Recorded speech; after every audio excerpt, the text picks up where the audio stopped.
प्रिया चौधरी जिंदाबाद जिंदाबाद जिंदाबाद। गांव भोपा में यहाँ पर इस खूबसूरत सभा में उपस्थित मेरे सभी सम्मानित बड़े बुजुर्ग और भाई, आप सभी को अस्सलाम वालेकुम, नमस्कार। मंच पर हमारे बीच में उपस्थित समाजवादी पार्टी के सभी कर्मठ और जुझारू कार्यकर्ता, नेतागण, और साथ में मैं सबसे ज्यादा शुक्रिया अदा करना चाहती हूँ मेरे चचा, मेरे ताया हाजी लियाकत साहब का, उनके दिल में मेरे लिए इतना प्यार है कि आज भी मेरे लिए उन्होंने आपसे वोट मांग दी है। ये लगाव है आप लोगों का और जुड़ाव है हमारे परिवार से, मेरे मरहूम वालिद साहब से, कि आज भी जब आपके बीच में हम आते हैं तो उसी तरीके से आप लोग हमें प्यार देते हैं जैसे कभी आपने मेरे वालिद साहब को दिया था। और हमारे क्षेत्र अलग है, लेकिन आपसे ये जो जुड़ाव, जो लगाव है, ये हर वक्त हमारे दिल में रहता है। और इसीलिए बार बार आपके बीच में मैं कुछ ना कुछ गुजारिश करने के लिए कभी आपकी सुनने, अपनी कहने आती रहती हूँ और आती रहती हूँ। और मैं आपको ये भी यकीन दिलाना चाहती हूँ कि मैं सांसद भले ही कैराना से आपकी दुआओं से बनी हूँ, लेकिन आप लोग मेरे नजदीक है, दूर बिल्कुल नहीं है। कोई ऐसा मौका आएगा जब आपको मेरी जरूरत पड़े तो ये आवाज आपके लिए, जितनी कैराना के लिए गूंजेगी उतनी आपके लिए भी संसद में गूंजने का काम होगा।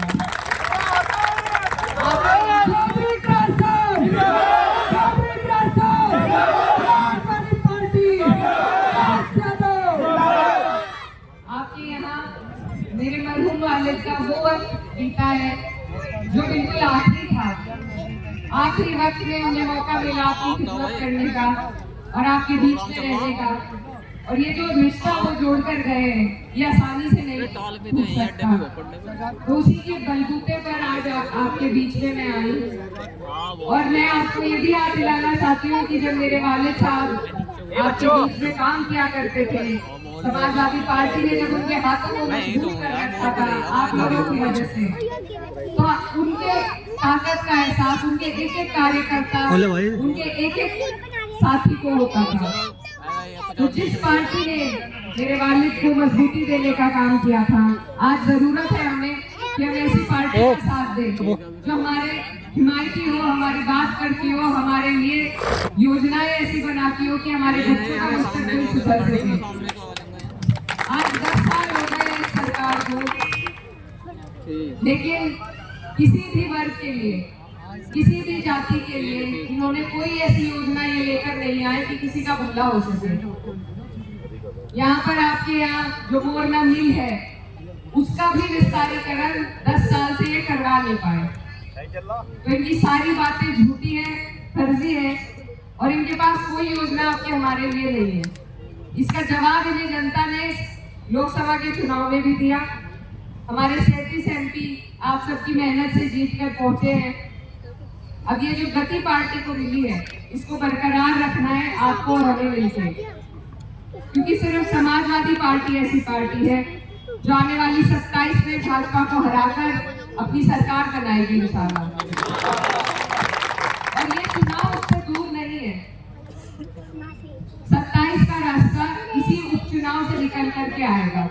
पूरा देश इस चुनाव पर, पूरे देश की नजर है, सब देख रहे हैं कि आप लोग क्या संदेश पूरे देश को देना चाह रहे हैं।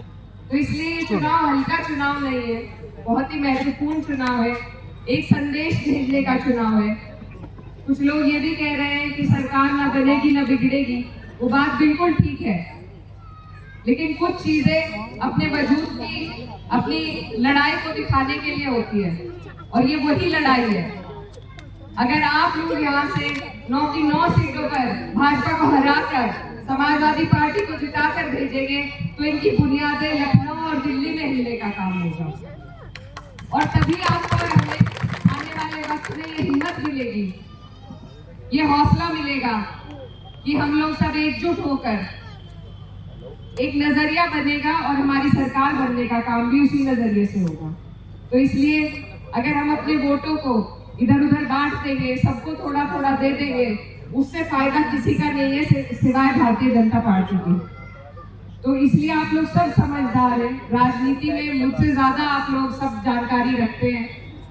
आप जानते हैं उत्तर प्रदेश की राजनीति में कौन लोग आगे हैं, कौन पीछे है। हमें जरूरत है कि हम अपनी हिस्सेदारी सही जगह पर रखें। तो इसलिए आप सबसे मेरी अपील है कि ये मौका आपके हाथ में है पूरे देश को एक संदेश देने का, और इस मौके से आप बिल्कुल ना चूकें। वैसे भी ये उपचुनाव है, इसमें सरकार हर हथकंडा आजमाएगी वोट को रोकने के लिए, आप लोगों को बूथ तक ना पहुंचने दे। अगर इस बीच हमारे वोट भी इधर उधर सब जगह बटेंगे तो फिर इस चुनाव को और आगे भी चुनाव को कोई नहीं बचा सकता। तो इसलिए आप सबसे मेरी अपील है कि इस चुनाव को बहुत संजीदगी के साथ आपने और एकजुट होकर और बिरादरियों को, 36 बिरादरियों को जोड़ने का काम करें।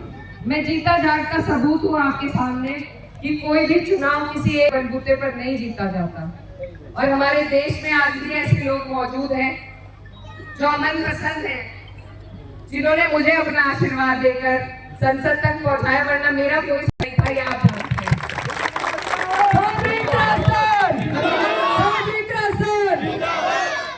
हमें यही मुहिम है जिसको आगे ले जाना है कि जब हिंदू को तकलीफ हो तो मुसलमान भाई आवाज उठाए, और जब मुसलमान को तकलीफ हो तो सबसे आगे हिंदू भाई मिले। यही हमारे मुल्क की खूबसूरती थी जिसको इस नापाक सरकार ने खराब करने का काम किया है। अब इन चुनाव के माध्यम से जो आपके पास वोट की ताकत है, उसके जरिए से हम इस खूबसूरती को वापस बना सकते हैं। तो आप सबसे मेरी यही गुजारिश है कि आप लोग 36 बिरादरी को जोड़ने का काम करें। कोई गांव अध्यक्ष जी जो जिम्मेदार है यहाँ पर लोग, उनसे भी मैं कहना चाहती हूँ कि किसी भी समाज का कोई भी गांव आप ना छोड़ें। हर जगह पहुंचकर आप लोग जाएं, क्योंकि लोग इंतजार कर रहे हैं, हम उन तक पहुंच नहीं पाते। तो 36 बिरादरी को हमें जोड़ना है। पीडीए का हमारी पार्टी का नारा है, और जब पीडीए जुड़ेगा तो मुझे नहीं लगता कि हम कोई भी चुनाव हार सकते हैं। तो इसलिए आप सबसे मेरी अपील है, गुजारिश है कि आप लोग पार्टी का साथ दें। आज हमें आपके साथ की जरूरत है, और ये साथ इसी तरह अगर आपका हमें मिलता रहा तो इंशाल्लाह 27 में हमारी सरकार बनेगी। उसी के लिए, अपनी पार्टी के लिए, अपने नेता के लिए आपके बीच में मैं आई हूँ, आपकी बेटी हूँ। आपसे गुजारिश करने आई हूँ कि आने वाली 20 तारीख को साइकिल का आपका निशान है। एक एक वोट एकजुट होकर सबको जोड़कर आपको साइकिल के निशान पर देना है। और जाते जाते ये कहना चाहती हूँ कि सिर्फ हंगामा खड़ा करना मेरा मकसद नहीं, मेरी नीयत है कि ये सूरनी चाहिए। और इसके लिए आपको